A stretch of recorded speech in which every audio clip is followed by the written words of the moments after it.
Hello students, today I am going to explain in Assamese a class 11 English poem, A Photograph by Charlie Tolson. A photograph. The cardboard shows me how it was when the two girl cousins went paddling, each one holding one of my mother's hands, and she the big girl some 12 years or so. ইয়াত কবিয়ে কৈছে যে the cardboard মানে হৈছে এখন hard paper য'ত photo লগাই থোৱা থাকে গতিকে সেই কাৰ্ডবোৰ্ডখনত থকা ফটোটোৱে কবিক দেখুৱাইছে ইট শ্ব'জ অৰ্থাৎ কবিয়ে দেখা পাইছে এই ফটোখনত how it was when the two girl cousins দুগৰাকী ভনীয়েকে ৱেন পেডলিং কেনেদৰে পেডলিং কৰি আছিল পেডলিং মানে ৱাকিং থ্ৰু শ্যালো ৱাটাৰ সাগৰৰ পাৰত বাম পানীত তেওঁলোকে কেনেদৰে খোজকাঢ়ি ফুৰিছিল each one holding one of my mother's hands কবিয়ে কৈছে মাকৰ হাতত ধৰিছিল প্ৰত্যেকগৰাকীয়ে এই দুজনী ছোৱালীৰ প্ৰতিগৰাকীয়ে মাকৰ হাতত ধৰি পেডলিং কৰিছিল পানীৰ মাজেৰে খোজ কাঢ়িছিল সাগৰৰ পাৰত and Shi the big girl আৰু কবিৰ মাক হৈছে ডাঙৰ ছোৱালী এই তিনিজনীৰ ভিতৰত some 12 years or so আৰু তেওঁৰ বয়স তেতিয়া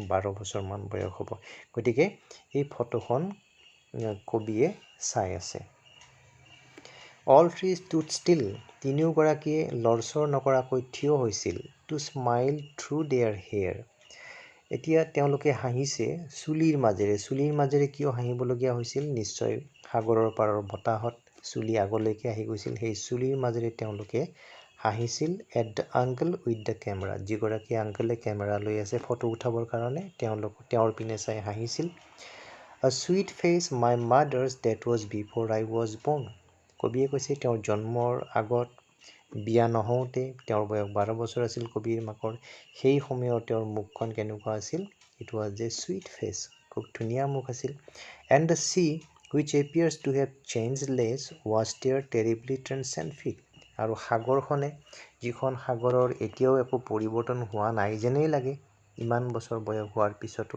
ইমান বছৰ পাৰ হৈ যোৱাৰ পিছতো সেই সাগৰখনে ৱাছ কৰি আছিলে ধুৱাই আছিল তেওঁলোকৰ ভৰিকেইখন কবি আৰু কবিৰ ভনীয়েক কেইজনীৰ ভৰিকেইখন ধুৱাই আছিল আৰু সেই ভৰিকেইখনক কৈছে টেৰিবলি ট্ৰেন্সেণ্ড মানে কি খুব ভীষণভাৱে ট্ৰেন্সেণ্ড মানে হৈছে অস্থায়ী যিটো পাৰ্মানেণ্ট নহয় ক্ষণস্থায়ী ভৰিকেইখনক ক্ষণস্থায়ী বুলি কৈছে অৰ্থাৎ কবিৰ মাক আৰু সেই ছোৱালী দুজনীৰ ভৰিকেইখন ক্ষণস্থায়ী বুলি কৈ কবিয়ে ইয়াকে বুজাইছে যে মানৱ জীৱন ক্ষণস্থায়ী সাগৰখন কিন্তু ইমান বছৰ একেই আছে কিন্তু মানুহ ইমান বছৰ একে থাকিব নোৱাৰে কবিৰ মাকো একে থকা নাই সেই ছোৱালী কেইজনীৰো পৰিৱৰ্তন হৈছে কবিৰ মাকৰো পৰিৱৰ্তন হৈছে আৰু এনেদৰে পৰিৱৰ্তন হৈ হয়তো দৈহিক পৰিৱৰ্তন হৈ হয়তো মানুহৰ বৃদ্ধ অৱস্থা পাইছে তাৰপিছত মৃত্যুবৰণ কৰিছে অৰ্থাৎ মানৱ জীৱন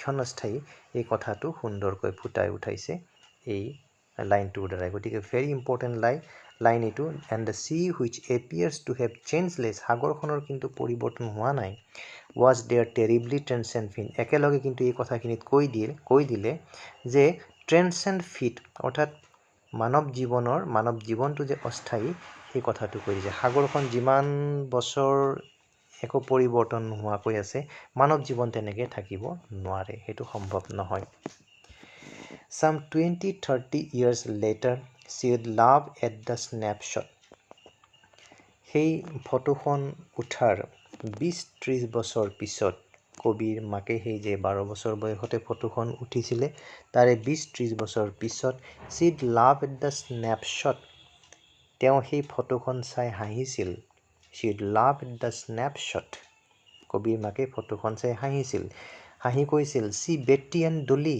এই বেটী আৰু ডলিক চোৱা লগৰ দুজনী ভনীয়েক আছিলে ফটোখনত বেটী আৰু ডলিক চোৱা said তেওঁ এনেদৰে কৈছিল and look how they dressed us for the beachত আহিবৰ কাৰণে সাগৰৰ পাৰলৈ আহিবৰ কাৰণে তেওঁলোকে কেনেধৰণে ড্ৰেছ কৰিছে চোৱা আমাক দেখুৱাবলৈ এই বুলি কৈ তেওঁ কবিৰ মাকে এই ফটোখন চাই আনন্দ উপভোগ কৰিছিল, হাঁহিছিল।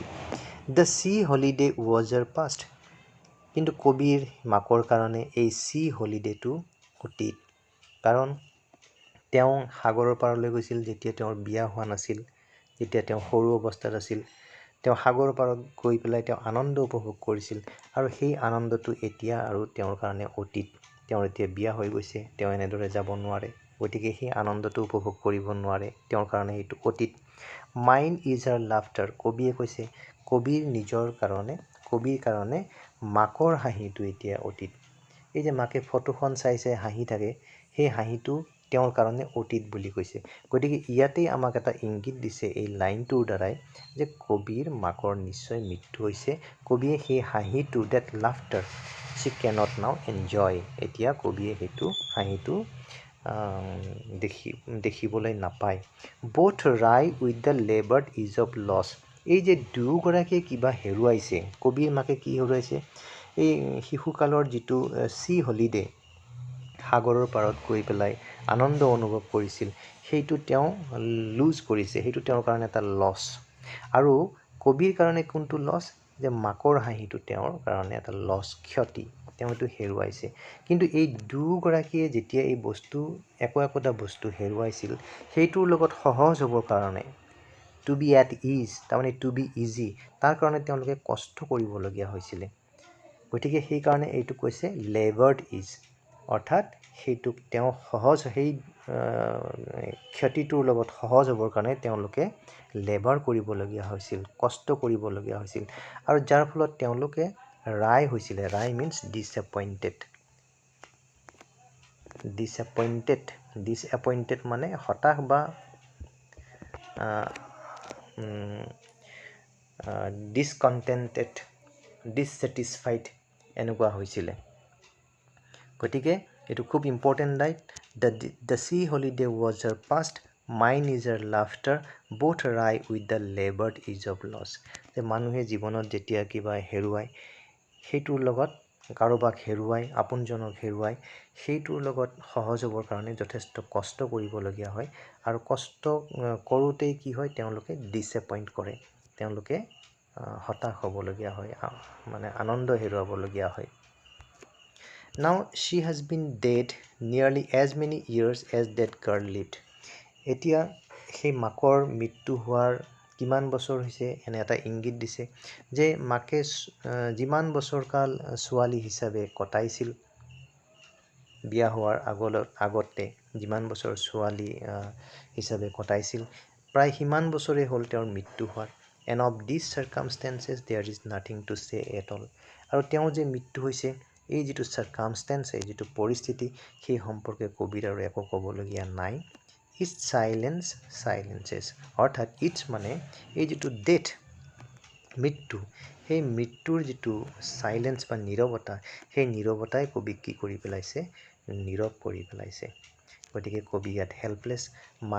আচলতে মানুহৰ জীৱনটো যে ক্ষণস্থায়ী, কোনো মানুহকে ধৰি ৰাখিব নোৱাৰে, মানুহ হেল্পলেছ হৈ যায়, মানুহ অসহায়, সেই অসহায় অৱস্থাটোৰ কথাই কবি ইয়াত প্ৰকাশ কৰিছে। অৰ্থাৎ মৃত্যুৱে মানুহক চাইলেণ্ট কৰি দিয়ে, আৰু এই চাইলেঞ্চটোৱে কি কৰিছে? কবিক নিজকো চাইলেঞ্চ কৰি পেলাইছে। মৃত্যু নিজেই এটা silence, death is itself a silence, আৰু এই চাইলেঞ্চটোৱে কবিক নিজকে চাইলেণ্ট কৰি পেলাইছে। গতিকে এনেদৰে কবিতাটোৰ সামৰণি মাৰিছে কবিয়ে। Thank U.